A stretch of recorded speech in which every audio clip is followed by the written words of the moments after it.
The blindfold was too tight, cutting into my temples and making my head throb. My wrists were zip-tied behind my back, the plastic digging into my skin with every breath. The van's engine rumbled beneath me, the floor cold and metallic against my cheek where I'd been thrown like a sack of potatoes. I tried to remember how I'd gotten here. One moment I'd been leaving the library, my arms full of books for my graduate thesis on Renaissance art. The next, someone had grabbed me from behind, a cloth pressed over my mouth and nose, the sickly sweet smell of chemicals filling my lungs before everything went black. How long had I been unconscious? Minutes? Hours? My phone was gone. My watch, too. I had no way to know.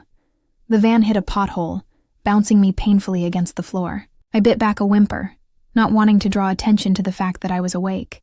Maybe if they thought I was still unconscious, I'd have a chance to escape when they stopped. Except I had no idea who they were or why they'd taken me.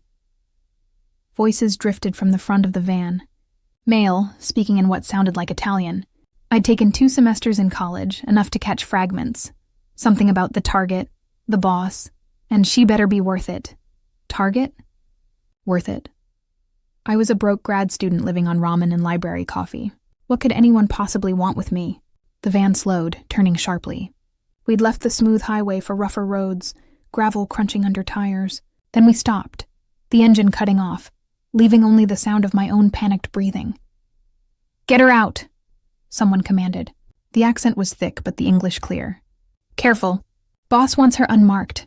Hands grabbed me, hauling me out of the van with zero gentleness despite the command. My feet hit the ground, legs buckling after however long I'd been lying cramped in the van. Someone caught me before I fell completely, his grip impersonal and efficient.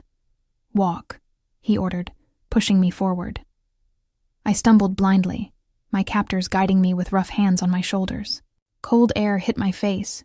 We were outside, somewhere that smelled like pine trees and damp earth. A cabin, somewhere rural? We climbed steps, then crossed a threshold into warmth. A door closed behind us with a heavy thud that sounded final, irrevocable. In here. I was pushed into a chair, the zip ties finally cut from my wrists. Blood rushed back into my hands with painful tingles, but I didn't dare move them. "Stay," footsteps retreated. A door closed, then silence. I sat frozen, afraid to remove the blindfold without permission, afraid of what I'd see if I did. My mind raced through possibilities. Human trafficking, ransom, mistaken identity. Each option was worse than the last. Finally, unable to bear the darkness any longer, I reached up with shaking hands and pulled off the blindfold. I was in an office. Expensive, masculine, with dark wood furniture and floor-to-ceiling bookshelves. A massive desk dominated the space, and behind it sat a man who made my breath catch in my throat. He was younger than I expected, maybe late 30s, devastatingly handsome in a dangerous way. Dark hair swept back from a face of sharp angles and strong features. Olive skin, full lips, and a jaw shadowed with precisely maintained stubble. But it was his eyes that held me frozen, dark brown, almost black, assessing me with an intensity that felt physical. He wore all black, expensive shirt with sleeves rolled to his elbows, revealing forearms covered in intricate tattoos. More ink peeked from his collar, suggesting extensive work across his chest. His hands, resting casually on the desk, bore tattooed knuckles and heavy rings that looked more like weapons than jewelry. He looked like exactly what he probably was, a very dangerous man. "You're awake," he observed, his accent Italian, his voice a low rumble that sent involuntary shivers down my spine. "Good, I have questions. Who are you? Why did you kidnap me?" My voice came out stronger than I felt. He tilted his head, studying me with an expression I couldn't read. "I'll ask the questions. You'll answer them. We'll see how this goes from there. I want to call the police. I want a lawyer. I have rights, you have nothing." He leaned forward slightly.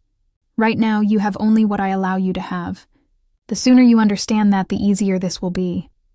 Fear spiked through me, but I forced myself to meet his eyes. "I don't know what you want, but I'm nobody. I'm a grad student. I have maybe $200 in my bank account and student loans that'll take me 30 years to pay off. If this is about ransom, you grabbed the wrong person."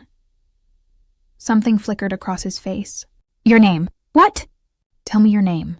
Why?" "You're the one who kidnapped me. Shouldn't you already know? His jaw tightened slightly. Your name, Sophia. Sophia Blake. I watched his expression carefully. Does that mean anything to you? He was silent for a long moment, his dark eyes never leaving my face. Then he pulled out his phone, tapping something, his expression growing darker with each passing second.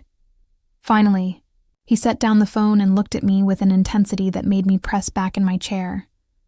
Sophia Blake, graduate student at Columbia, studying art history, 27 years old, lives alone in a studio apartment in Morningside Heights. No criminal record, no connections to organized crime, no reason whatsoever for me to be interested in you. Then why? Because my men were supposed to grab Sophia Bellini, daughter of Antonio Bellini, who's been stealing from my operations for 6 months. We were going to use her as leverage to make him return what he took. He stood, moving around the desk with predatory grace. But they grabbed the wrong Sophia. My heart sank. Mistaken identity? Yes. He stopped in front of me, looking down with an expression that mixed annoyance with something else I couldn't identify. Which creates a problem. Then let me go. I won't tell anyone. I didn't see faces. I don't know where I am. You saw me. He crouched, bringing his face level with mine.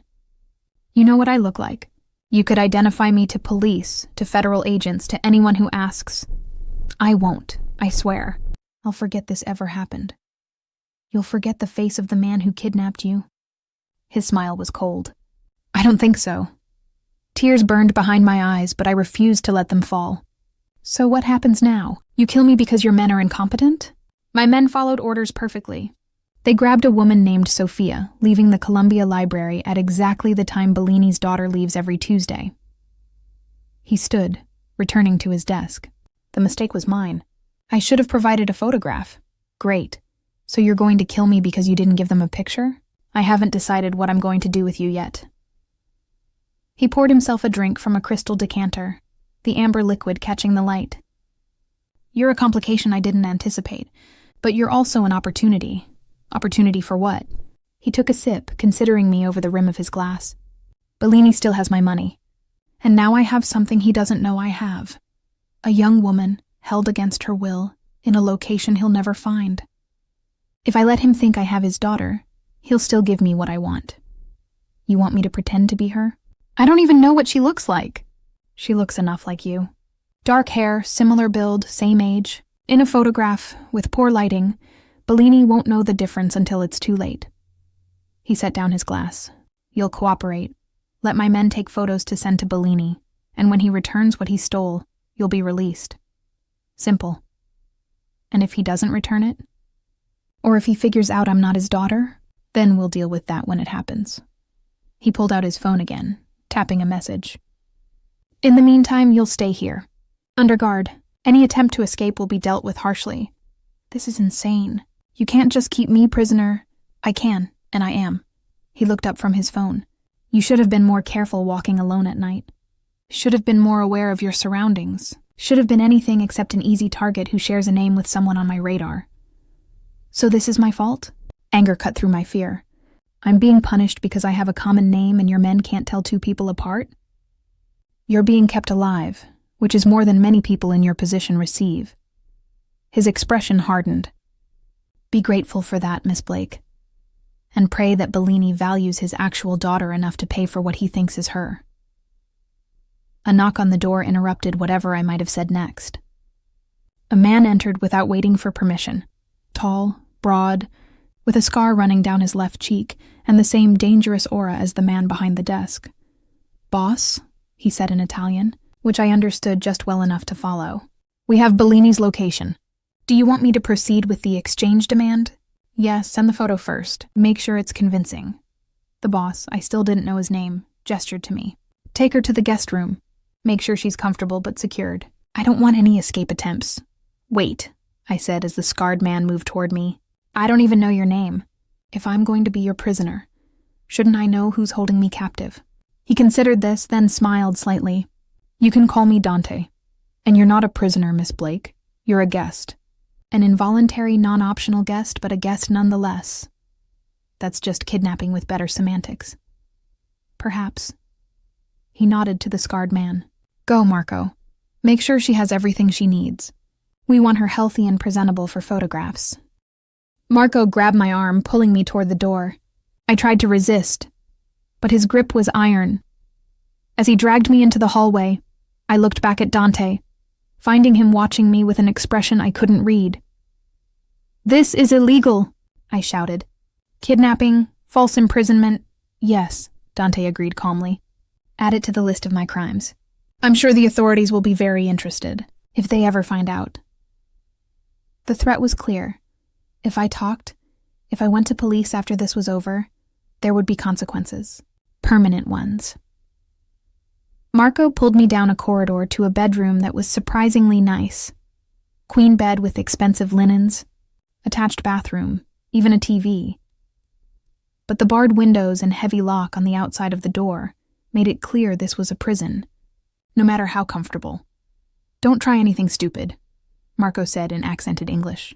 Cameras everywhere. Guards outside. You run, we find you. Understand? I nodded, too exhausted and terrified to argue. Good. He left, the lock clicking with finality. I sank onto the bed, finally allowing the tears to fall. I was kidnapped, held by what was clearly organized crime, all because I shared a name with some mobster's daughter. My phone was gone, so no one could track me. My roommate Emma would notice I hadn't come home, but she'd probably just assume I'd stayed late at the library or crashed at another friend's place. It might be days before anyone realized I was missing. And by then, anything could have happened. I curled up on the bed, pulling a pillow close, trying not to think about all the ways this could end badly, trying not to think about Dante's dark eyes, assessing me like I was a problem to be solved or eliminated, trying not to think about the fact that my life now depended on whether some criminal I'd never met cared enough about his daughter to pay for her return. A daughter who wasn't even me. I didn't sleep. How could I? Knowing armed guards stood outside my door, knowing cameras watched my every move, knowing a dangerous man held my life in his hands. Instead, I spent the night cataloging every detail of the room, looking for weaknesses, escape routes, anything that might help me survive this nightmare. The windows were reinforced, probably bulletproof. The door was solid wood with a lock that required a key from the outside. Even the bathroom had no windows, just a small ventilation grate too narrow for anyone to fit through. I was trapped. Completely. Around dawn, I heard footsteps in the hallway. The lock clicked, and a woman entered carrying a tray of food. She was older, maybe 50, with steel gray hair pulled into a bun and kind eyes that seemed out of place in this situation. Breakfast, she said in lightly accented English, setting the tray on the dresser. You should eat. Keep your strength up. Are you a prisoner too? I asked. No. I work for Mr. Russo. Have for 20 years. She smoothed the bedspread unnecessarily. My name is Maria. If you need anything, you ask me. I need to go home. Can you help with that? Her expression saddened. I cannot. I'm sorry. She moved toward the door, then paused. But I can tell you this. Mr. Russo is not a cruel man. If you cooperate, if you don't cause trouble, you'll be treated well. It's the ones who fight who suffer. I'm being held against my will. How am I supposed to not fight? By being smart, by staying alive. She left before I could ask more questions, the lock clicking behind her. I stared at the breakfast. Fresh fruit, pastries, coffee that smelled divine. My stomach growled despite my fear, and I realized I hadn't eaten since yesterday lunch. Reluctantly, I picked at the food, knowing Maria was right. I needed strength if I was going to survive this. An hour later, Marco returned with clothes. Put these on. Boss wants photos. The clothes were expensive, a dress similar to what a wealthy man's daughter might wear, designer shoes, even jewelry. They wanted me to look the part of Sofia Bellini, to convince her father that I was really her. And if I refuse, then we take photos of you as you are. But you look tired, scared, like you've been crying all night. That might make Bellini suspicious that something's wrong. You want him suspicious? Marco's expression was flat. Your choice, he was right. If Bellini thought something was wrong, if he suspected this wasn't really his daughter, he might not pay. And if he didn't pay, I was useless to Dante. Useless meant dead. "I'll change," I said quietly. After Marco left, I put on the dress with shaking hands. It fit perfectly. They'd clearly taken my measurements while I was unconscious. The thought made my skin crawl. When Marco returned, he led me back to Dante's office. The man himself stood by the window, phone to his ear, speaking rapid Italian. He glanced at me, his dark eyes traveling over the dress with an assessment that felt too intimate. He ended his call. "Good, you clean up well." "So glad I meet your standards," I said, unable to keep the bitterness from my voice. "Attitude won't help you. Miss Blake." He gestured to a chair positioned before a plain backdrop. "Sit. Look scared but not terrified. Disheveled but not abused. We want Bellini to believe you're being held but not harmed." Yet, I sat, my hands gripping the armrests. A man I hadn't seen before appeared with a professional camera. He took dozens of photos from various angles while Dante directed, telling me to look down, look up, turn my head, show emotion but not too much. It felt like the world's most disturbing photo shoot. Finally, Dante seemed satisfied. "Enough. Marco, send them to Bellini with our demands. Tell him he has 24 hours to return what he stole, or his daughter suffers consequences." "I'm not his daughter," I reminded him. "He doesn't know that." Dante moved closer, studying me with that intense gaze. "You know, you really do look like her. Similar features, same coloring. If I hadn't checked your ID after my men brought you in, I might not have noticed the switch." Lucky me. More lucky than you realize. If you'd been the real Sofia Bellini, I'd have no reason to keep you comfortable. I'd be using more persuasive methods to make her father pay. His expression darkened. "But you're an innocent caught in the middle. That affords you certain protections. How generous. You're only psychologically torturing me instead of physically." Something flashed in his eyes. "Anger? Respect? You have fire. I like that. Better than tears and begging? Give me time. I might get there yet." He smiled. Actually smiled, and it transformed his face from dangerous to devastating. "I hope not. I find your spirit entertaining." Before I could respond, his phone rang. He checked the screen, his expression hardening. "Take her back to her room. I need to handle this." Marco escorted me back to my luxurious prison. This time, Maria was waiting with lunch and a stack of books. "I thought you might want something to read," she said, setting them on the bedside table. "Mr. Russo said you're studying art history. These are from his personal library." I looked at the titles. Books on Renaissance painting, Baroque architecture, Italian masters. Exactly what I'd been researching for my thesis. He checked what I was studying. "Mr. Russo is thorough. He learns everything about people in his life, even temporary guests." Maria's smile was gentle. "He's not a monster, whatever you might think. He's a man doing what he believes necessary to protect what's his. By kidnapping innocent people. By dealing with those who steal from him. You're here by accident, but you're also safe here. Safer than you'd be if you'd encountered some of Mr. Russo's less principled associates." She moved toward the door. "Read, rest. Don't think too much about what might happen. It will drive you mad." After she left, I picked up one of the books, Caravaggio's use of light and shadow. I'd been researching him for months, had pages of notes about his technique, his influence on Baroque painting. I opened the book, trying to lose myself in familiar academic territory. It almost worked, pulling me into analysis of brushwork and composition, making me forget for brief moments that I was a prisoner. Then I'd remember where I was, who held me, and the words would blur as panic threatened to overwhelm me. 3 days passed in this strange limbo.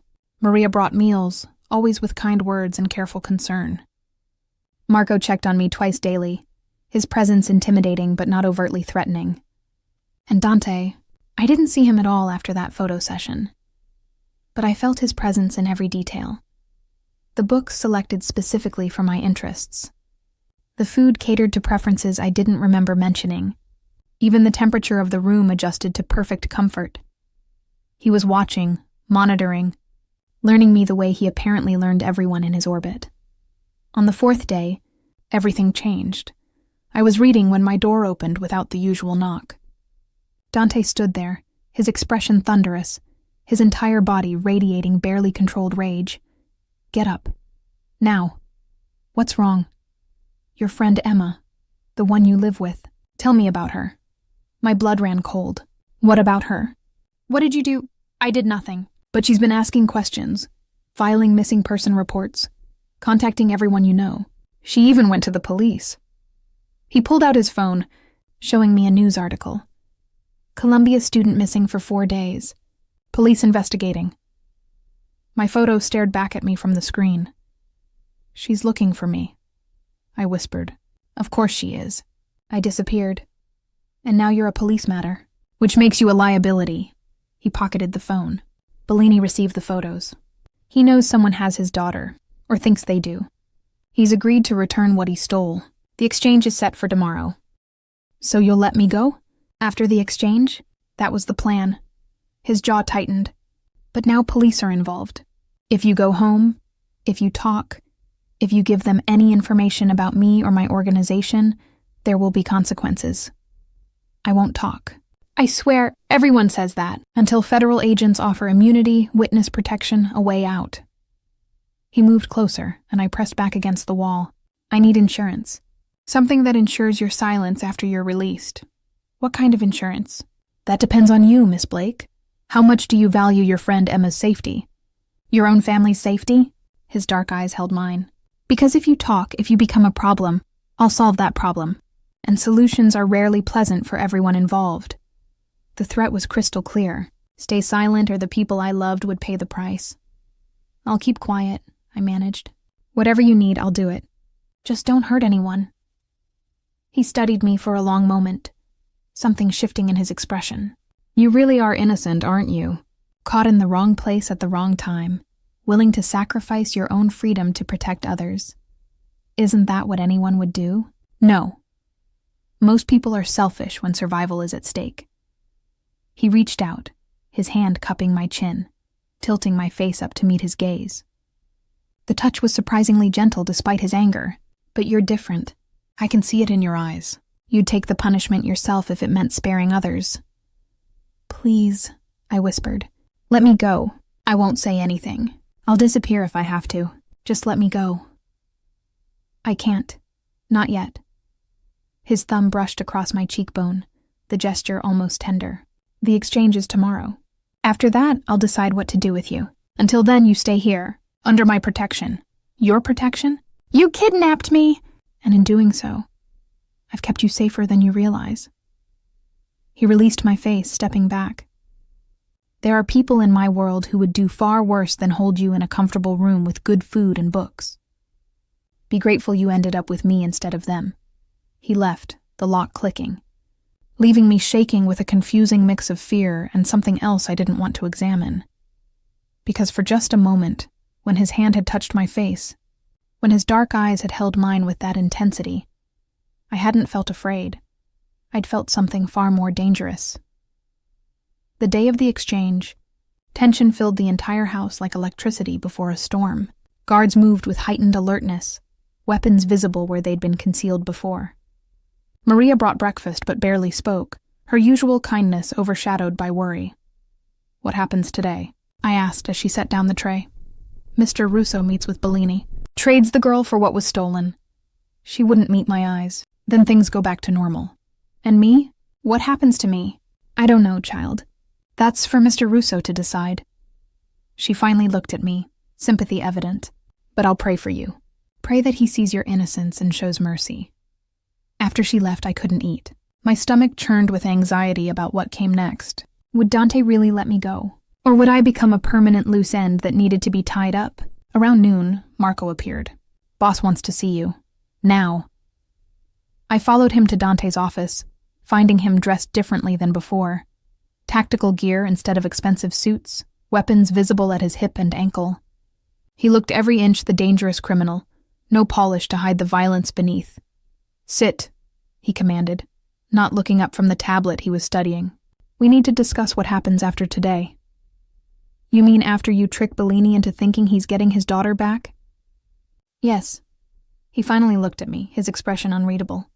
"Bellini will bring what he stole. My men will verify it's all there. Then we'll release someone he believes is his daughter. But it won't be his daughter. It'll be me. No. Dante set down the tablet. It'll be his actual daughter. My men found her 2 days ago. She's been here, in a different part of the house since yesterday. I stared at him, processing this. You have the real Sophia Bellini? Yes, which means you're no longer necessary for the exchange. He leaned back in his chair, watching me carefully. Which creates a problem. What to do with you now? Let me go. You said if I cooperated, I said I'd decide. And I have.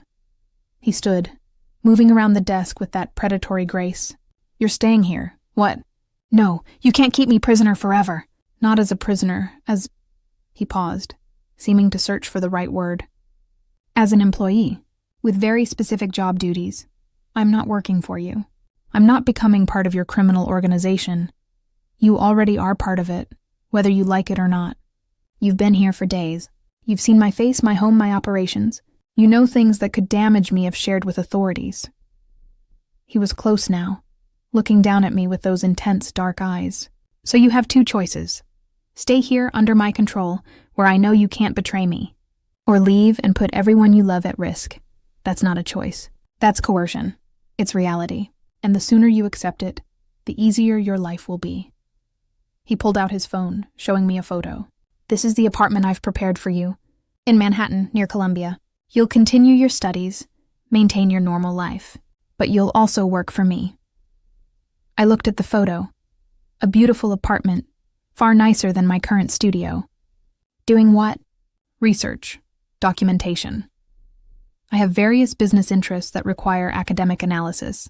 Historical research, verification of art and antiquities. He swiped to another photo. This one showing an office filled with books and computer equipment. Your art history expertise is valuable. You'll use it for me. And if I refuse, then Emma Chen, your roommate, will have a very unfortunate accident. Perhaps her car brakes fail. Perhaps she's mugged in a bad neighborhood. Accidents happen, Miss Blake, especially to people connected to those who displease me. Rage and helplessness warred within me. He had me trapped, and he knew it. I could refuse, try to run, but he'd make the people I loved pay the price. How long? I asked through gritted teeth. Until I'm satisfied you're no longer a threat. Could be 6 months. Could be years. He tucked away his phone. But you'll be well compensated. Apartment, rent paid, generous salary, access to resources most graduate students would kill for. All you have to do is work for me and keep your mouth shut. You mean, let you own me, if you want to frame it that way. He didn't deny it. But ownership goes both ways, Miss Blake. You work for me, you're under my protection. Anyone who threatens you threatens me. That's not nothing in my world. Before I could respond, Marco burst in without knocking. Boss, we have a problem. Bellini brought double the men we expected. This smells like a setup. Dante's entire demeanor shifted, the businessman vanishing as the criminal emerged. How many? At least 20. Armed. Positioned around the exchange point. Marco's hand rested on his weapon. Do we abort? No, we proceed. But carefully. Dante turned to me. Go back to your room. Stay there until someone comes for you. Don't open the door for anyone except Maria or Marco, understand? What's happening? Now, Sophia? The use of my first name, sharp and commanding, made me move without thinking. Marco escorted me back quickly, his tension palpable. As he locked me in, I heard shouting in Italian, men running, the unmistakable sound of weapons being loaded. Something had gone wrong with the exchange. I pressed my ear to the door, trying to hear what was happening, but the shouting faded as people moved away from my wing of the house. Then silence, worse than the chaos because I couldn't know what it meant. Minutes crawled by. I paced the room, my imagination running wild with possibilities. Was Dante hurt? Dead? Were his men fighting Bellini's forces outside? Would whoever won come for me next? An hour passed. Then 2, no one came. No one brought food or water. The house was eerily quiet, as if everyone had disappeared. Finally, around sunset, I heard footsteps approaching. Heavy, multiple people. I backed away from the door, my heart racing. The lock clicked. The door swung open. Marco stood there, blood on his shirt, his face grim. Behind him, 2 other men I'd never seen, also bloodied and armed. Come with us, Marco said. Quickly. What happened? Where's Dante? No time, move. He grabbed my arm, pulling me into the hallway. We ran through the house, which showed signs of violence. Bullet holes in walls, broken furniture, blood on expensive floors. Outside, night had fallen, and I could see bodies lying motionless in the driveway. A car waited, engine running. Marco shoved me into the back seat, climbing in beside me. Drive fast. As we peeled away from the house, I finally found my voice. Someone tell me what's happening! Bellini ambushed the exchange, Marco said, pressing a cloth to a bleeding wound on his arm. He never intended to trade. He wanted to kill Mr. Russo, take back his daughter, and eliminate everyone who'd seen her. Is Dante alive? Marco's expression was unreadable. He was alive when he told me to get you to safety. Beyond that, I don't know. Why would he tell you to save me? I'm nobody to him. You're his responsibility now. He doesn't abandon his responsibilities. Marco looked at me directly. He also said if anything happened to him, to take you to his sister in Chicago. She'll know what to do. His sister? I don't understand.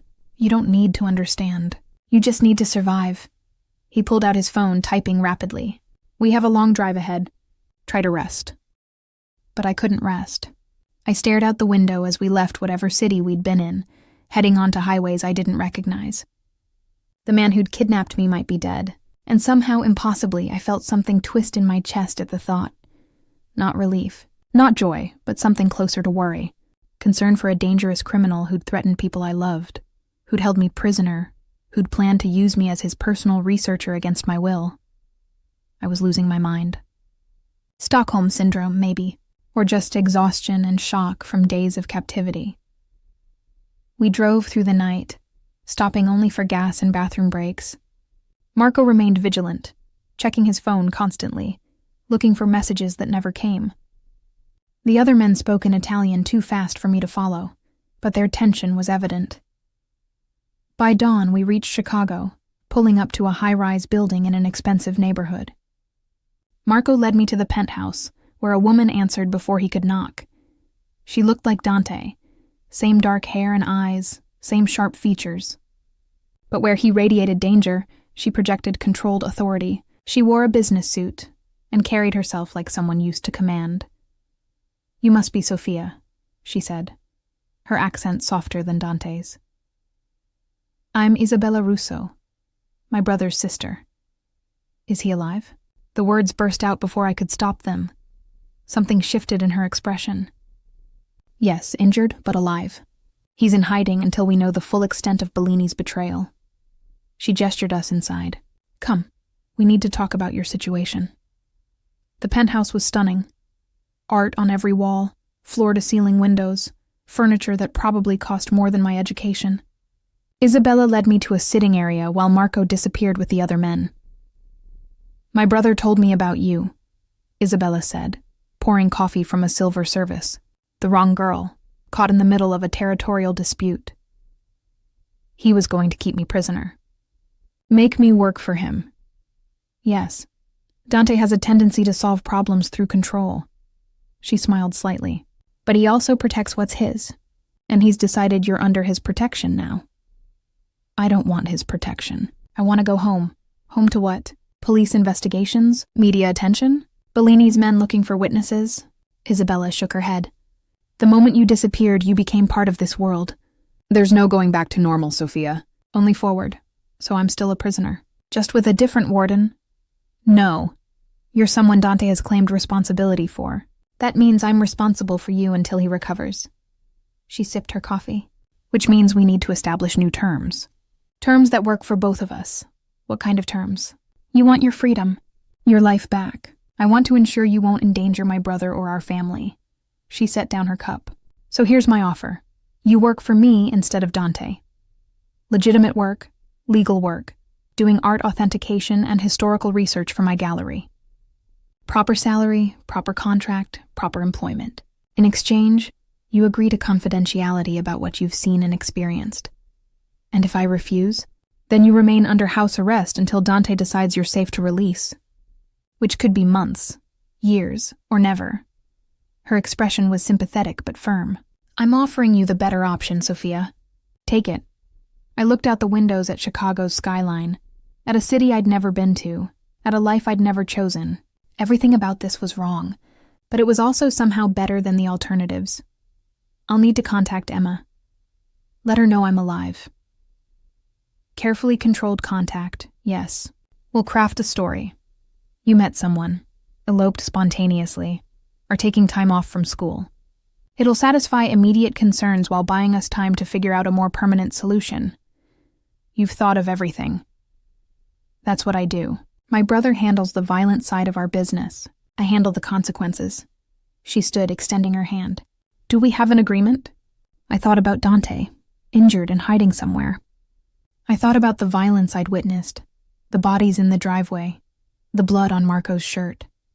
I thought about how easily I could have been one of those bodies if different choices had been made. Yes, I said, shaking her hand. We have an agreement, Isabella smiled. Good. Welcome to the Russo family, Sophia. Try not to regret it too much, but I already did, and I suspected that regret would only grow deeper as time went on. The gallery was beautiful. Soaring ceilings, perfect lighting, carefully curated pieces that represented centuries of artistic achievement. Isabella's operation was entirely legitimate, a sharp contrast to her brother's world of violence and crime. I'd been working there for 3 weeks, authenticating pieces, researching provenance, writing catalog descriptions. It was exactly what I'd dreamed of doing with my degree, just under circumstances I'd never imagined. Emma believed my carefully constructed lie. I'd met someone at a conference, fallen hard, and taken an impulsive leave from school to explore the relationship. She was hurt I hadn't told her sooner, but ultimately supportive, sending texts about being happy and staying safe. The guilt of lying to her ate at me daily. My new apartment was in a luxury building Isabella owned, the rent mysteriously covered as part of my employment package. I had a doorman, secure parking, and neighbors who minded their own business. It felt like a gilded cage, beautiful but confining. I hadn't heard from Dante since that night. Isabella mentioned him occasionally. He was recovering, handling business from an undisclosed location, dealing with the fallout from Bellini's betrayal. But she never offered to connect us, and I never asked, until he showed up at the gallery on a Tuesday afternoon. I was in the back room, examining a painting that claimed to be a minor Caravaggio, when I felt his presence before I saw him. That same electric awareness I'd experienced in captivity, as if my body recognized his proximity on some primal level. I turned, finding him in the doorway, watching me with those intense dark eyes. He looked different.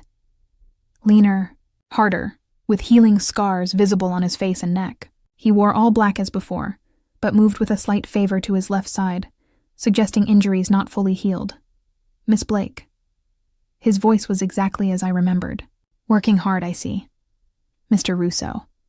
I kept my tone professional, trying to ignore how my heart had started racing. I didn't know you were coming. Isabella didn't mention it? He moved into the room, closing the door behind him. I wanted to see how you were settling in, how you were adapting. I'm fine. Your sister has been very accommodating. I turned back to the painting, using it as a shield. The work is interesting, challenging, exactly what I studied for, but not freely. Chosen. No. But few things in my life have been freely chosen since your men grabbed me off the street. I couldn't keep the bitterness from my voice. He was silent for a moment. Then, I'm sorry, I spun to face him. What? I'm sorry. For the kidnapping, for the threats, for disrupting your life. He moved closer. You were innocent. Wrong place, wrong time, wrong name. You didn't deserve what happened. Is this supposed to make me feel better? An apology from the man who held me prisoner? No, it's supposed to acknowledge the truth. He stopped a few feet away. I could make excuses, say it was business, say I had no choice, say I was protecting my interests. But the reality is I took your freedom because it was convenient for me. That was wrong. I didn't know what to say. I'd expected many things from Dante Russo, but genuine remorse wasn't one of them. Why are you really here? I asked. Because I wanted to see you. To make sure you were all right. His expression was unreadable. And because I have a proposition. Another one? What now? Do I become your accountant? Your lawyer? Actually, I want to release you from our agreement. I blinked, certain I'd misheard. What? The work arrangement with Isabella. The enforced employment, the restricted freedom. I'm ending it. He pulled out papers from his jacket. This is a termination of the contract Isabella made you sign. You're free to go. Back to Colombia. Back to your life.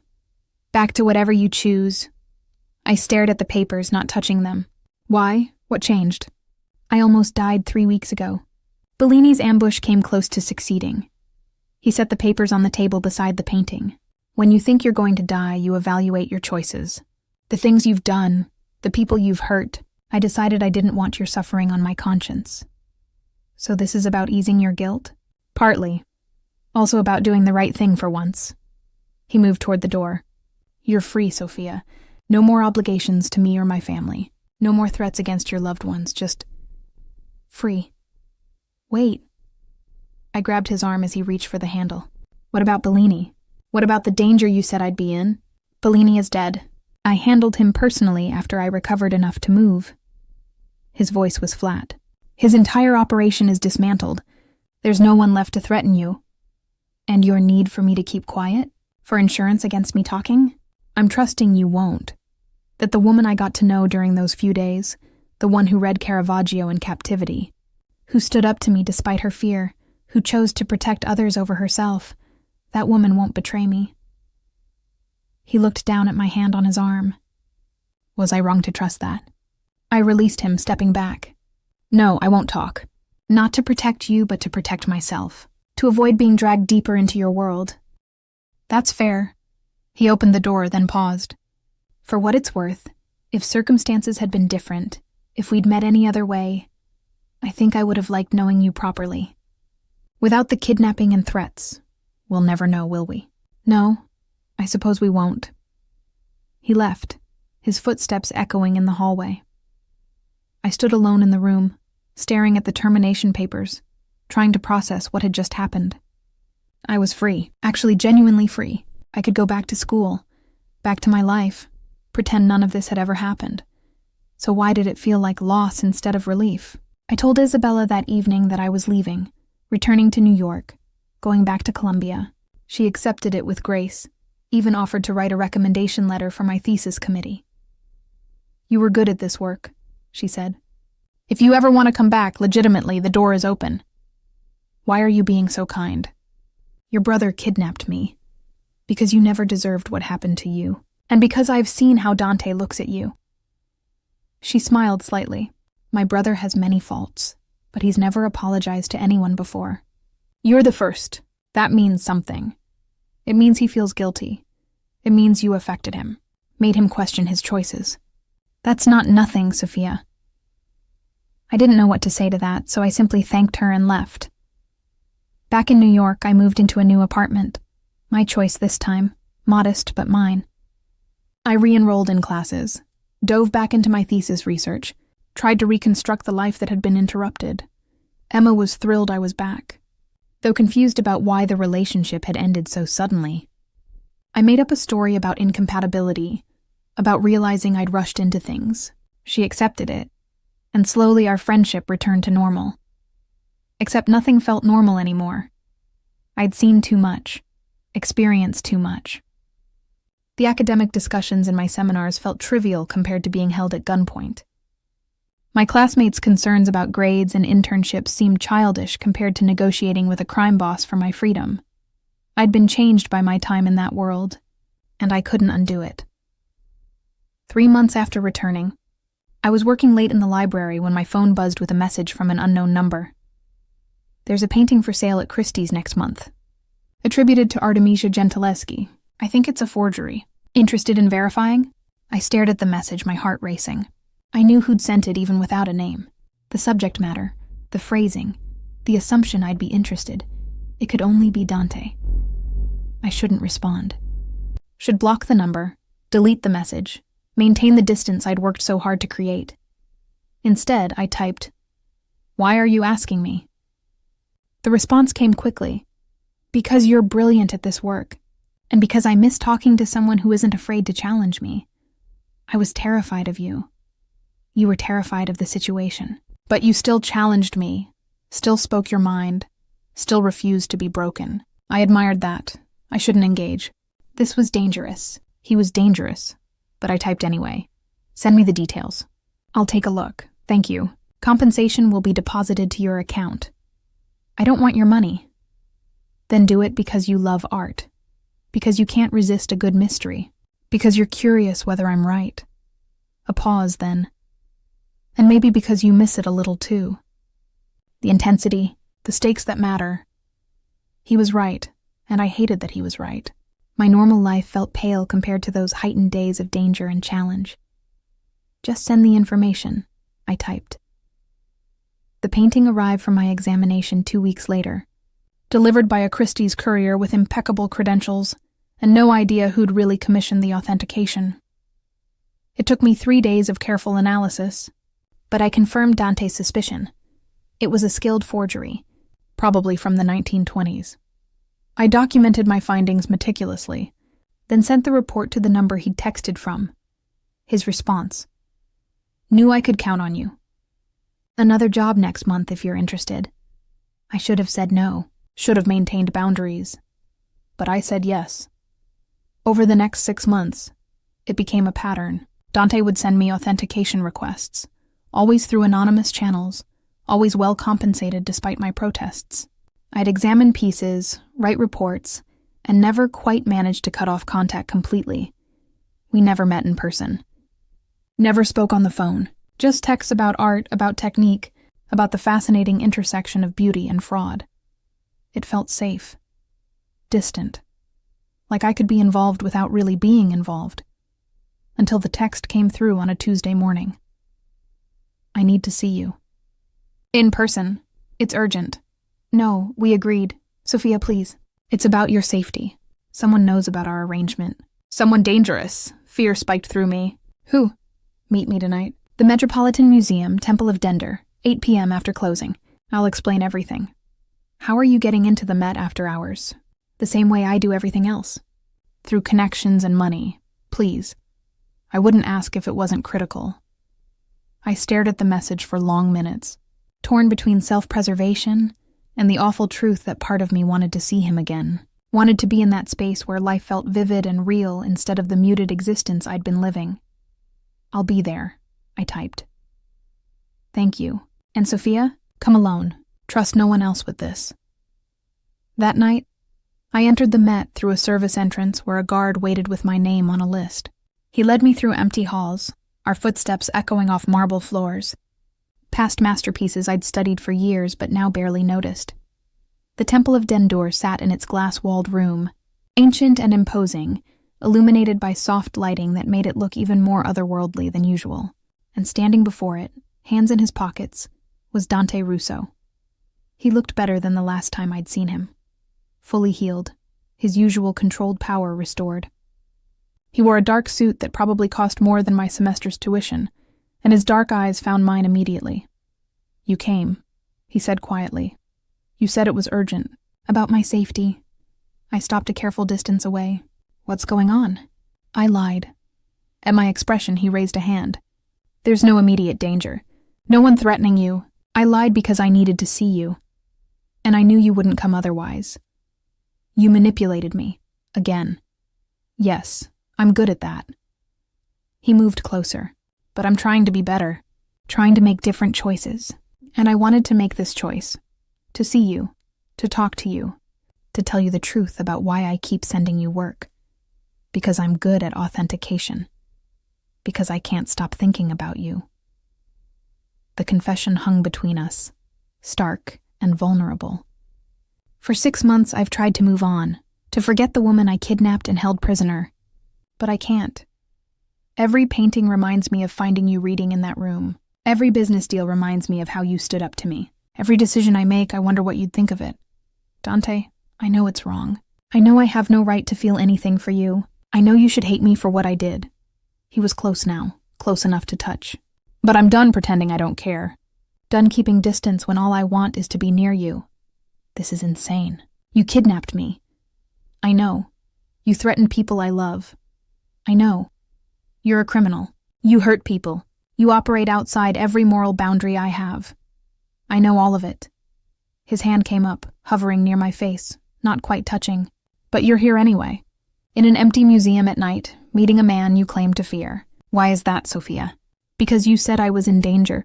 Because you wanted to see me too, he interrupted. Because these past 6 months have felt as empty for you as they have for me.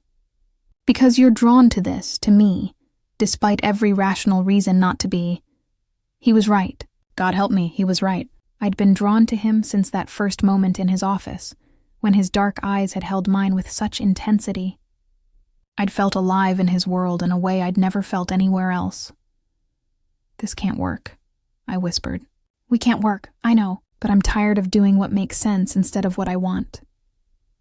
His hand finally touched my face, cupping my cheek, his thumb brushing across my lips. I want you, Sophia. Have since the moment you refused to be broken. Tell me you don't feel the same and I'll walk away. I'll stop the work requests, stop the texts, stop everything. But if there's any part of you that wants this too, I should have said no. Should have walked away from the dangerous criminal who disrupted my life. Instead, I closed the distance between us and kissed him. The kiss was everything it shouldn't have been. Desperate. Intense. 6 months of denied attraction finally unleashed. Dante's hands tangled in my hair, pulling me closer as if afraid I'd disappear. I gripped his jacket, losing myself in the heat and danger and absolute wrongness of kissing a man who'd held me captive. We broke apart breathless, foreheads pressed together, both of us shaking. We can't do this, I whispered, even as my hands refused to release him. We already are. His voice was rough, affected. Sophia, I know this is complicated. I know I have no right to ask for anything from you, but I'm asking anyway. Give me a chance. Let me prove I can be more than the man who kidnapped you. How? By sending me illegal art to authenticate? By pulling me deeper into your world? By showing you all of it. The good and the bad. No more secrets, no more half-truths. He pulled back to look at me directly. I want to be honest with you. About my business, my life, my choices. And then you can decide if I'm worth the risk. You're asking me to date you, a crime boss. I'm asking you to give us a chance to see if this connection is real or just adrenaline and proximity. His thumb traced my jawline. I've never felt this way about anyone, Sophia. Never wanted someone to truly know me, all of me. But I want that with you. Every rational thought screamed that this was a terrible idea, but I'd spent 6 months being rational, being safe, and it had felt like slowly suffocating. 1 month, I said. You have 1 month to show me who you really are, all of it. Then I decide if this continues or ends. 1 month. He smiled, actually smiled, with genuine warmth. I can work with that. Over the next 4 weeks, Dante systematically dismantled every preconception I'd had about him. He showed me his legitimate businesses, restaurants, import companies, real estate holdings. He introduced me to his family, Isabella and their younger brother Marco, who I recognized as my former guard. You knew? I asked Marco, who grinned. From the start. Boss was different after you were here. Questioned things he never questioned before. Marco's expression turned serious. You're good for him. Make him think about consequences. Dante also showed me the darker side, though carefully. He explained his operations without graphic details, helped me understand the structure of his world. He was honest about the violence, the moral compromises, the things he'd done that kept him awake at night. I'm not asking you to approve, he said one evening, as we sat in his penthouse overlooking the city, just to understand the context. The choices I make, they're not made lightly. Do you ever regret it? This life? Every day, but I also don't know how to be anything else. He took my hand. Except when I'm with you. Then I remember there might be other possibilities. We fell into a rhythm. Dinners at quiet restaurants, walks through the city, nights spent talking about everything and nothing. He'd show up at my apartment with coffee and pastries, having memorized my schedule. I'd text him photos of paintings I was studying, and he'd send back insightful observations that showed his educated eye. It felt normal. Except for the armed guards that followed us discreetly. Except for the phone calls he'd take in Italian, his voice hard and commanding. Except for the nights he'd disappear to handle business and return with shadows in his eyes. 3 weeks into our month, reality crashed back in. I was leaving class when a man approached me on campus. Well-dressed, professional-looking, but something about him set off alarm bells. Sophia Blake? He showed a badge. FBI, I need to ask you some questions about Dante Russo. My blood ran cold. I don't know anyone by that name. Really? Because we have surveillance footage of you entering his building multiple times over the past weeks. We also have records of money transfers from his accounts to yours. His smile was predatory. You're either working for him or involved with him. Either way, you're our way in. I want a lawyer. You're not under arrest. Yet. But we'd like you to come in voluntarily. Answer some questions. Unless you prefer we make this official? He handed me a card. Think about it. We'll be in touch. He walked away, leaving me shaking on the sidewalk. I called Dante immediately. We need to talk. Now. 30 minutes later, I was in his penthouse, pacing while he listened to my account of the FBI encounter with an expression that grew darker by the second. They're building a case, he said finally. Have been for months. I knew it was coming eventually. You knew? And you didn't warn me? I didn't want to scare you. Didn't want to believe they'd try to use you against me. His hands curled into fists. This is exactly what I wanted to avoid. You being dragged into my legal troubles. Well, it's too late for that now. The FBI thinks I'm involved. They'll investigate me, my finances, my entire life. I stopped, realization hitting. The authentication work, the money you sent, that's evidence of me working for you. It's evidence of legitimate consulting fees for legitimate work. You did nothing illegal, except knowingly associate with a criminal under federal investigation. You didn't know I was under investigation. He stood, moving to me. Sophia, listen. I have lawyers who handle these situations. They'll protect you. Ensure you're not charged with anything. I don't want your lawyers. I trailed off, not sure what I wanted. This is too much, Dante. The FBI, the legal troubles, the constant danger. I can't. You're leaving. His voice was flat. Our month isn't even up and you're already running. I'm not running. I'm being realistic. This isn't sustainable. Us being together, it puts me at risk I never signed up for. You signed up for it when you kissed me in that museum, when you agreed to give us a chance. He gripped my shoulders. Not hard, but firm. I told you it would be complicated. You said you could handle it.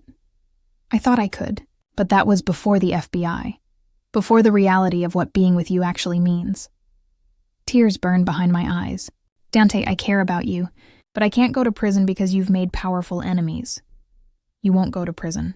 I'll make sure of it. How? By intimidating federal agents? By making them disappear? I pulled away from him. That's your solution to everything. Control through force. But you can't control this. You can't control the justice system. Watch me. His expression hardened. Those agents who approached you, they'll be reassigned by tomorrow. The investigation will hit roadblocks. Evidence will be deemed inadmissible. I have resources you can't imagine, Sophia. I'll protect you whether you want me to or not. Don't you see? That's the problem. You think you can fix everything with power and money and threats. But some things can't be fixed that way. Some consequences can't be avoided. Then what do you suggest? I turn myself in? Plead guilty to every crime they suspect me of? Abandon my family and my business to make you feel safer? I don't know. I just know I can't keep living like this. Constantly looking over my shoulder, wondering when the other shoe will drop. We stood in tense silence, the space between us feeling like a chasm. Finally, Dante spoke quietly. I'm sorry for putting you in this position, for being selfish enough to think I could have something normal when nothing about my life is normal. He moved to his desk, pulling out an envelope. Here, everything you'd need to disappear if you wanted. New identity, money, contacts. You could start over somewhere I'd never find you. You're offering to help me run from you? I'm offering you the choice I never gave you before. Freedom. Real freedom. His dark eyes held mine. Take it and go, or stay and accept that being with me means accepting all of this. The danger, the complications, the constant threat of legal consequences. Your choice, Sophia, but this time, actually yours.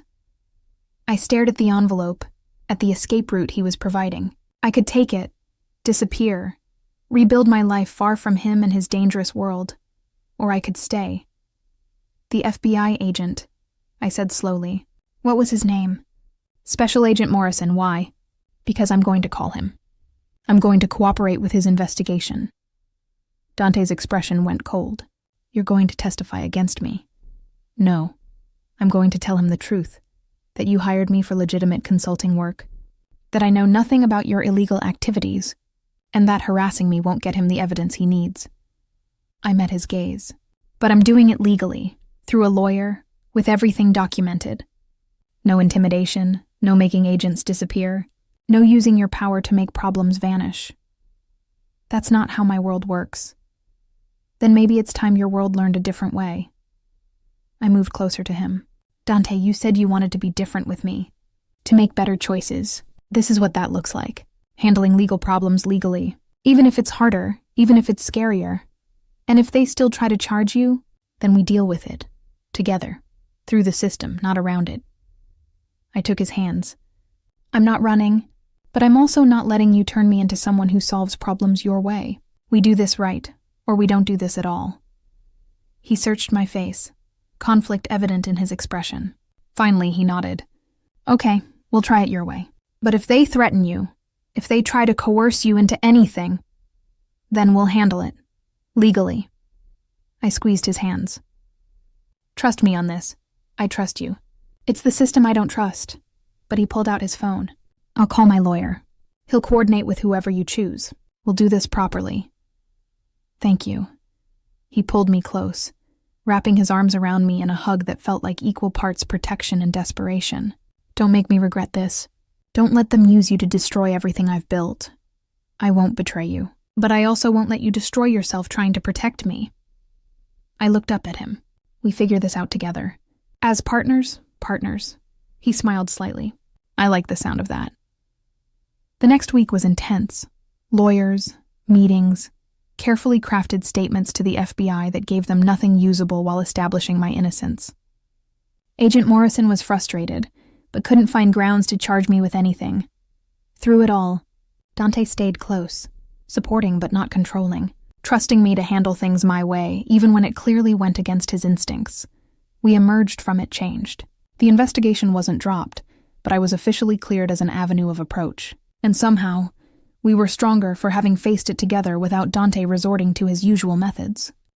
So, he said one evening as we watched the sunset from his penthouse, our month is up. What's your decision? I thought about everything. The kidnapping, the fear, the FBI, the constant complications. I thought about the man who'd apologized, who'd trusted me, who'd tried to change his methods to honor my boundaries. I'm staying, I said, but we need new terms, such as, no more secrets. You tell me when legal troubles are coming. I get veto power on how we handle problems, and we both work on building something legitimate together, something that moves you away from the criminal side. That's a lot to ask. So is asking me to build a life with someone who could be indicted any moment. I turned to face him. I'm all in, Dante, but only if you're all in too. Not just with me, but with actually changing. He was quiet for a long moment, then pulled me close. All in. Even the terrifying parts where I don't know what I'm doing. Especially those parts. 2 years later, I stood in the gallery Isabella and I had opened together. A legitimate business. No criminal connections. Just beautiful art and honest work. The space was packed for our opening exhibition. Renaissance works on loan from private collections. Each piece authenticated and documented with meticulous care. Dante stood beside me, his hand resting on the small of my back, watching the crowd with the satisfaction of someone who'd helped build something good. He looked different now. Still dangerous, still commanding, but softer somehow. The sharp edges worn down by 2 years of choosing different paths. You did it, he murmured. This is incredible. We did it, I corrected. Your connections got half these loans. Your eye helped select the pieces, but your expertise made it legitimate, made people trust us. He squeezed my waist gently. I'm proud of you. The past 2 years had been complicated. Dante had slowly, carefully extracted himself from the most dangerous parts of his business. It wasn't easy. Men like him didn't just retire. But he'd transferred operations to trusted associates, closed down the illegal ventures, focused on the legitimate companies. There were setbacks. Old enemies who tested whether he'd really gone soft. Legal troubles that flared up periodically. The FBI investigation that had continued, though they'd never found enough evidence to indict. Through it all, we'd faced it together. Sometimes my way, through lawyers and legal channels. Sometimes his way, through connections and strategic pressure. Always as partners, Miss Blake. A reporter approached with a camera crew. Can we get a statement about the exhibition? I still used my maiden name professionally, kept that separation between my work and Dante's reputation. It was one of our compromises. I gave the interview, discussing the pieces and their historical significance, while Dante faded into the background. Another compromise. He supported my career but didn't overshadow it with his notoriety. After the reporter left, Emma appeared, now my assistant director and fully aware of who Dante was and what he'd been. That went well, she said. We've already sold 3 pieces, and the Times critic looks impressed. You didn't have to be nervous about telling me, I'd told Emma 6 months ago when I'd finally explained everything. About Dante, about what happened. You were kidnapped. I should have pushed harder when you disappeared, You did everything you could. And honestly, I needed that time to figure out what I wanted, who I wanted to be. I'd squeezed her hand. I'm sorry I lied, but I'm not sorry about where I ended up. She'd struggled with it, understanding intellectually, but emotionally conflicted about me being with someone who'd held me captive. But she'd seen how we were together, how Dante had changed, and slowly she'd accepted it. Your parents are here, Emma said now, nodding toward the entrance. I tensed. Mom and Dad hadn't met Dante yet. They knew about him, knew he was in business, knew we were serious. But they didn't know the whole story. That was a revelation I wasn't ready for. They're early, I muttered. Want me to run interference? No, it's time. I turned to Dante. Ready to meet my parents? As ready as I'll ever be. He straightened his tie, looking nervous in a way I'd never seen before. What if they hate me? They probably will, initially. Overprotective parents meeting the older boyfriend. I took his hand, but they'll come around. Probably. Mom and Dad made their way through the crowd, Mom elegant in her gallery-appropriate outfit, Dad looking uncomfortable in a suit. When they reached us, I made introductions. Mom, Dad, this is Dante Russo. Dante, my parents, Robert and Linda Blake. Handshakes were exchanged, pleasantries offered. Dad studied Dante with the assessing gaze of someone who'd spent years evaluating dental patients and saw through surface charm. Mom was warmer but watchful. So you're the one who stole our daughter away to Chicago, Mom said. Actually, ma'am, I think your daughter stole herself away. I just provided the opportunity. Dante's smile was genuine. Sophia's brilliant at what she does. This gallery exists because of her expertise and vision. And your money, Dad added bluntly. Dad, I started. It's fine, Dante interrupted. You're right, Mr. Blake. I provided financial backing. But I've backed dozens of ventures over the years. This is the first one I'm truly proud of, because it's built on something real, something honest, something your daughter created. Dad's expression softened slightly. She tells us you've been very supportive of her career. I try to be. Though honestly, she doesn't need my support. She's more than capable on her own. Dante glanced at me with obvious affection. I'm just lucky she lets me be part of her success. He's being modest, I said. Dante's eye for art is exceptional. Half the pieces here are ones he identified and recommended. We talked for a few more minutes before my parents excused themselves to view the exhibition. After they left, Dante exhaled slowly. That was terrifying. You handled it well. Dad almost smiled at one point. Keyword, almost. He pulled me close. Do they know? About how we met? No, and they don't need to. That's our story, not theirs. It was one secret we'd kept. Emma knew. Isabella knew. But most people in our lives believed we'd met through the art world. It was easier than explaining the truth. The exhibition was a massive success. By the end of the night, we'd sold half the pieces and booked the calendar for the next 6 months. Isabella was thrilled, already planning our next show. This is what legitimate success looks like, she said, hugging me. You should be proud. I am. Though I couldn't have done it without you. You could have, but I'm glad you didn't have to. She looked at Dante, who was talking with a collector. He's different with you, lighter. You're good for him. He's good for me too. in unexpected ways. After everyone left, Dante and I stood alone in the gallery, surrounded by centuries of art, both of us exhausted but happy. "I have something for you," he said, pulling a small box from his pocket. My heart stopped. "Dante, before you panic, it's not what you think. Open it." Inside was a key on a simple chain. A key? To the safe in my office, where I keep documents, records, everything about my business operations, past and present. He took my hand. "I'm giving you complete access. Complete transparency. No more secrets, no more wondering what I'm involved in. Why now? Because 2 years ago you asked me to be all in.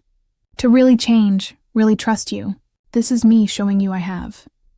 He closed my fingers around the key. "Everything I am, everything I've been, it's yours to know.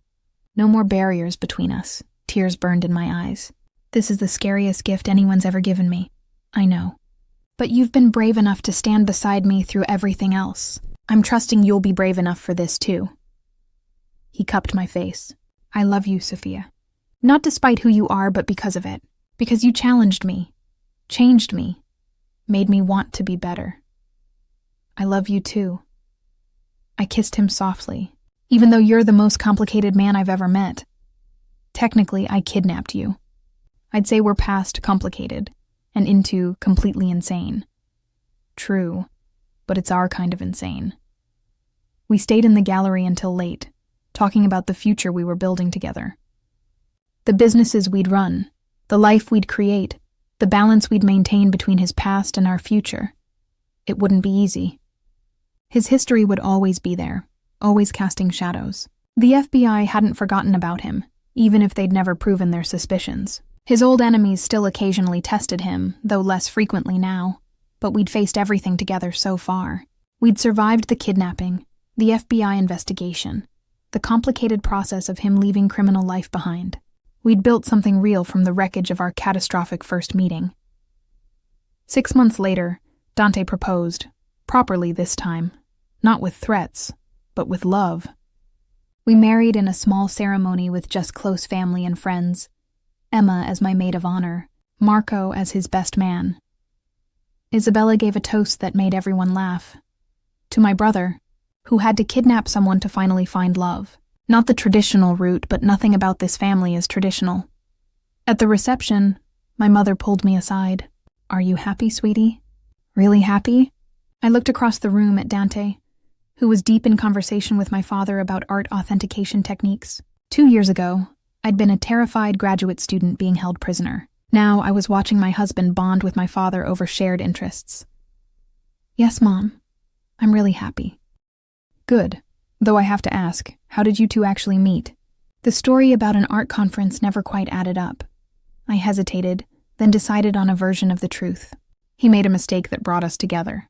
Could have been catastrophic. Instead, it became the best thing that ever happened to both of us. Love works in mysterious ways. The most mysterious, I agreed. That night, in the penthouse we now shared, Dante and I stood on the balcony overlooking the city, his arms wrapped around me from behind, chin resting on my shoulder. "Any regrets?" he asked. "About how we started? About choosing this complicated life?" "Only one," I said honestly. "I regret that you felt you had to kidnap someone to get their attention. Your personality is magnetic enough without the criminal tactics," he laughed. "Noted for future reference. Though hopefully there won't be a future reference." "Definitely not. You're stuck with me now." "Best kidnapping outcome ever," he murmured. I turned in his arms, kissing him deeply. "For the record, I would have gone out with you if you'd just asked. The whole abduction thing was completely unnecessary. Where's the fun in that? Normal people value boring courtships. Lucky for both of us, we're not normal people." He kissed me again, soft and sweet. "Thank you for giving me a chance, for seeing past what I was to what I could become. Thank you for being willing to change, for trusting me enough to be vulnerable." We stood together as the city lights sparkled around us. Two people who'd found each other in the most impossible circumstances and built something beautiful from the chaos. I'd been kidnapped by mistake. The wrong girl, the wrong place, the wrong name. But somehow, impossibly, It had led me to exactly the right person. Sometimes the best love stories start with the worst meet-cutes. Sometimes the person you're supposed to be with finds you in the most unexpected, dangerous, completely inappropriate way, and sometimes you're brave enough, or crazy enough, to embrace the chaos and build something real from the wreckage. Dante had told me once that I'd been